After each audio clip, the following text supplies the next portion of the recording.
Medical termination of pregnancy MTP, intentional और voluntary termination of pregnancy before full term is called MTP और induced abortion. यानी pregnancy का समय से पहले एबॉर्ट हो जाना इंटेंशनल टर्मिनेशन या वॉलेंट्री टर्मिनेशन या इंड्यूस्ड एबॉर्शन MTP कहलाता है, मेडिकल टर्मिनेशन कहलाता है। 45 to 50 million MTPs are performed in a year all over the world. पूरे वर्ल्ड में 45 से 50 मिलियन MTP परफॉर्म की जाती हैं। ये 1/5 होती हैं टोटल कंसीविंग प्रेगनेंसीज का। MTP helps to decrease the population. MTP से एक फ़ायदा है कि इसके पॉपुलेशन कम होती है। Because of emotional, ethical, religious and social issues many countries have not legalised MTP। बहुत सारी वजहों से बहुत सारी कंट्रियों ने MTP को लीगलाइज नहीं किया है। Government of India legalised MTP in 1971 with some strict conditions to check indiscriminate and illegal female feticide which are reported to be high in India। लेकिन 1971 में गवर्नमेंट ऑफ इंडिया ने MTP को legalise कर दिया है कुछ स्ट्रिक्ट रूल और regulation के साथ। इंपॉर्टेंस ऑफ MTP के फ़ायदे क्या हैं? पहला फ़ायदा अभी ऊपर मैं बता चुका हूँ कि इससे पॉपुलेशन थोड़ी कम होती है। To avoid unwanted pregnancies due to casual intercourse और failure of the contraceptive use during coitus और रेप्स। रेप की वजह से या कॉन्ट्रासेप्टिव के फेल होने की वजह से जो कैजुअल इंटरकोर्स हो जाते हैं उनसे जो प्रेगनेंसी होती है उन्हें रोका जा सकता है। Essential in cases where continuation of the pregnancy could be harmful to mother or the fetus or both। और उन केसेस में जहाँ पे प्रेगनेंसी को कैरी करना बहुत हार्मफुल होता है मदर या बच्चे के लिए, तो वहाँ पे भी MTP किया जा सकता है। MTPs आर safe during the first trimester. First trimester तक MTP सेफ होता है, यानी 12 वीक ऑफ प्रेगनेंसी तक। Second trimester abortion are very risky, लेकिन सेकेंड ट्राइमेस्टर से ये बहुत रिस्की हो जाता है। प्रॉब्लम्स रिलेटेड विद MTPs से रिलेटेड प्रॉब्लम्स क्या हैं? Majority of the MTPs are performed illegally. ज़्यादातर जो MTP हैं वो इलीगली की जाती हैं। Misuse of amniocentesis, a fetal sex determination test based on the chromosomal pattern in the amniotic fluid.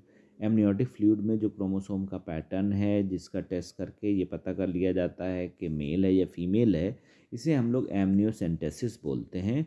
इसका मिसयूज़ किया जाता है हमारी कंट्री में। If the foetus is female, अगर चाइल्ड फीमेल होता है, it is followed by MTP, तो MTP की हेल्प ले ली जाती है।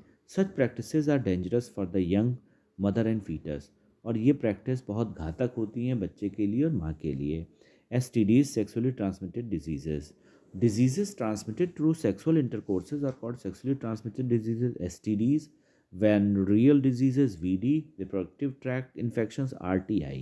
वो डिजीज़ेज जो सेक्सुअली ट्रांसमिट होती हैं उन्हें या तो हम लोग STDs बोलते हैं, VD बोलते हैं या RTI बोलते हैं। इनके एग्जाम्पल हैं gonorrhoea, syphilis, genital herpes, chlamydiasis, genital warts, trichomoniasis, hepatitis B, HIV leading to ads.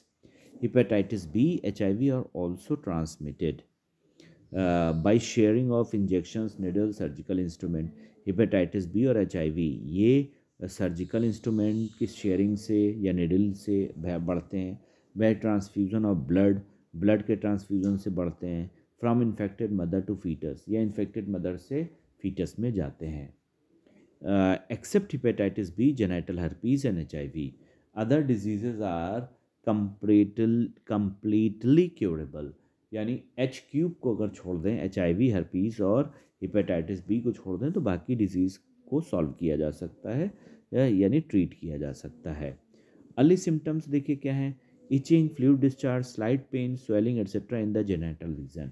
इन बीमारियों के जो सिम्टम्स हैं वो ये हैं कि आपको वहाँ पे खुजली होगी, फ्लूइड डिस्चार्ज होगा, थोड़ी पेन होगा और स्वेलिंग भी होगी। ठीक है। absence or less significant early symptoms and a social stigma deter the infected person to consult a doctor। या तो नॉलेज की कमी होना, समाज की झिझक होना, उसकी वजह से जो पेशेंट होता है वो डॉक्टर के पास नहीं जा पाते हैं।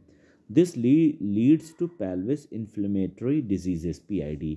इससे फिर PID हो जाता है, पेल्विस इन्फ्लेमेटरी डिजीजेस हो जाती हैं, एबॉर्शन हो जाता है, स्टिल बर्थ्स हो सकते हैं, एक्टोपिक प्रेगनेंसीज हो सकती हैं, इनफर्टिलिटी हो सकती है, या रिप्रोडक्टिव ट्रैक का कैंसर भी हो सकता है।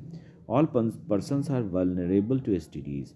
सभी लोग STDs के लिए वीक होते हैं, these are very high among persons in the age group of 15 to 24 years, और ये 15 से 25 साल या 15 से 24 साल के लोगों के बीच में इनका रिस्क ज़्यादा होता है।